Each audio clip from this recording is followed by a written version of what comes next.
is Radio Thailand News, the voice of Thailand from the Public Relations Department of Thailand. Coming to you live from FM 88, FM 95.5 and FM 107.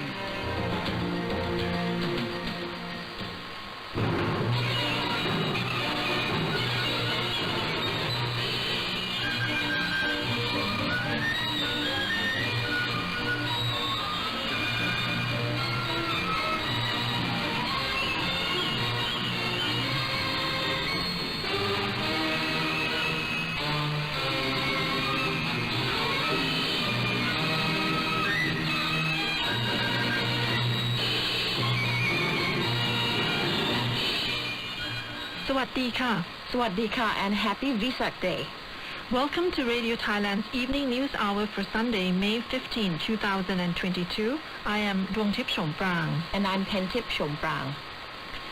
Making the national headlines this evening,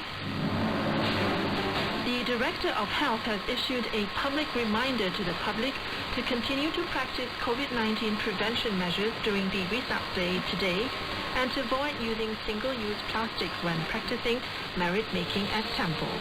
And in business news, the first lot of Thai durians from Suvarnabhumi Airport to Nanning City in Guangxi arrived in China today via Chinese Tianjin Air Cargo Flight HT3828.